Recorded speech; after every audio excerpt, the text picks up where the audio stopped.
shop for summer clothes. Think pink if you want that kelp that shows. Red is dead, blue is through, green's obscene, brown's taboo, and there is not the slightest excuse for plum abuse or chartreuse. Think pink. G'day gorgeous. So I thought I would try and record from a new device today. So if I look like I'm behaving weirdly, that's why I'm behaving weirdly, because I'm trying to kind of hold this thing for myself instead of just having it sitting on a tripod.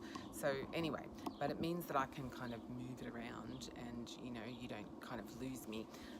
So I'm going to try and talk to you today. I realise it's been a while since I've actually said anything. I've just been seriously flat out trying to get a whole bunch of things happening. But what was interesting, and the reason I sort of went, I've really got to talk to you about this because I found it absolutely fascinating. I was talking to somebody about catching up just recently, and they'd sort of asked, oh, can we catch up and have coffee and whatever. And my next couple of weekends, I'm a finalist in some the Canberra Business Awards, the Women in Business, and that comes up next Thursday night. And there were a few other things that were happening, and I just kind of went, I'm really a bit busy at the moment, but maybe we can catch up in a couple of weeks. And the response that I got back was, oh gee, it'd be nice to have a life. And I kind of went, oh yeah, I have a life and I quite like my life, and yeah, it's a bit busy, but. And then it was really funny because I sat there and I thought about it and I went, yeah, it's an interesting idea, isn't it, that people get what sort of says, oh yeah, it's nice that you have a life. But I was thinking about the fact that I probably have a life because I created one. And I talk about this a lot when I talk about the stuff that we deal with in, Ms. Pink Herself. When I talk to you about how you define your inner diva and all of the different things that you need to do in order to be able to live your best life, not once do I say in there, hey, your best life's just going to fall in your lap without you doing anything about it, right? So in order to be able to, have a life, you actually have to make a plan about how you create that life for yourself. If we just sit back passively and wait for, our best life to come, our best life isn't going to just fall in our lap. And it's interesting because it's just one of those things that I think we often, when we're being a little bit passive about our lives, we kind of decide that, life will just throw whatever it throws at us, and we just kind of have to deal with it. I remember years ago saying something to my mum about, she was on her own and talking about, somebody else coming into her life or having another partner or whatever at some point. And I remember I said, but Mum, he's not going to just come knocking on the front door, right? You have to be able to put yourself in a place where you feel that you are able to be open to whatever it is that the universe wants to present to you. If you want to have, a busy life, you're going to have to create that for yourself by setting up things, creating opportunities or creating connections, or putting yourself into those mentoring situations, or networking events, or just creating opportunities to connect with your friends. I talk all the time about connecting, and that connecting is ultimately what it is that makes us feel happy and feels like that life is actually really worth living and enjoyable. That this idea that it would be nice to just have a life is an interesting one, because it implies that you don't have any control over whether or not you get to have a life. And yet the control that you have over what your life ends up looking like is entirely resting with you.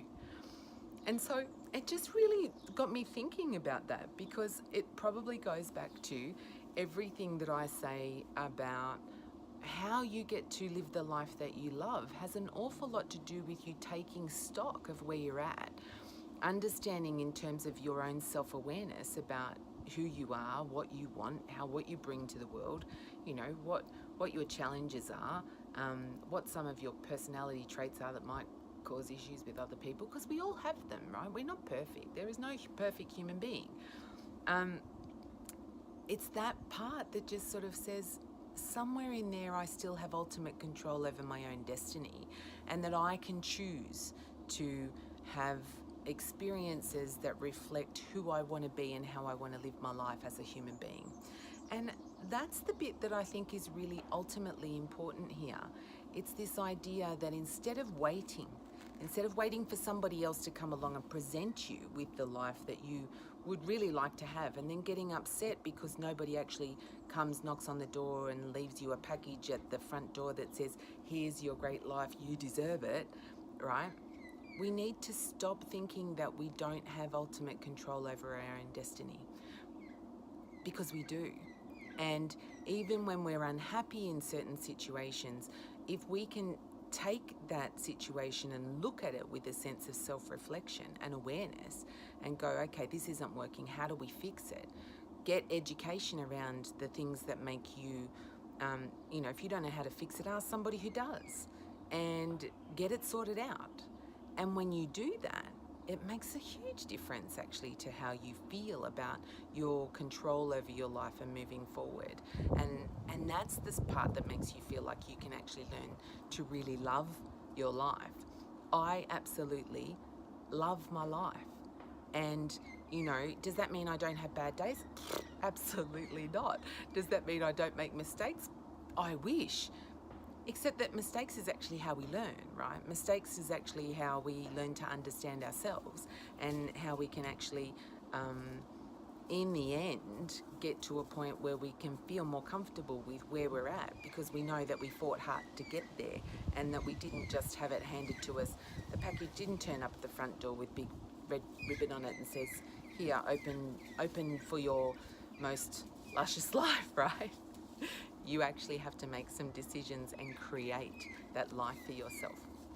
So, those of you recently might have seen that I went skydiving last weekend, and that is one of those things that was, on my 60 by 60 list, and I loved it. I wasn't really scared about it. A few people have sort of said, this bit and that bit. No, I would have loved to, I could have lined up and gone and done it again. Now, does that make me a particularly, strong daredevil or, not like a fearless person or any of those sorts of things? No. But I just knew that it was one of those things that I really wanted to do. It was a beautiful, clear day. It was just awesome to have that experience of wind, free falling with wind kind of going around you with nothing between you and the elements. It was just incredible. And then being able to actually have that parachute bring you down slowly and be able to look around at the world and just see it from a completely different perspective was fantastic, right? Now, that opportunity did not just fall in my lap. It didn't just turn up. I had to make a decision that I really wanted to go skydiving at some point in my life, and that was actually my third attempt. I'd booked it in twice and the weather had not played, my way. But I didn't allow that to deter me. But if, third time, if it hadn't gone my way and the weather was bad, then I would have kind of gone, well, the universe doesn't think you need to do this as much as you think you do. But I actually really enjoyed the experience. Doesn't mean I'm going to line up every weekend and try and repeat it. No, mainly because I don't have time for that. And it's quite an expensive sport. And, my hips this week haven't been so great. I think that's part of it, because it actually puts a lot of pressure around your legs as well.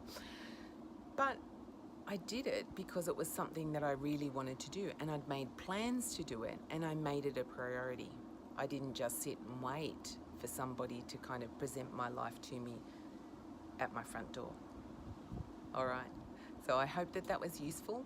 I just thought that it was something I should share, right? I help you to understand how you can create the life that you love. Create it. Don't sit there and wait for somebody to give it to you. All right. See you later, gorgeous.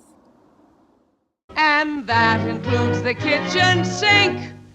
Pink, pink, pink, pink, pink, pink, pink, pink, pink, pink, pink, pink, pink, pink.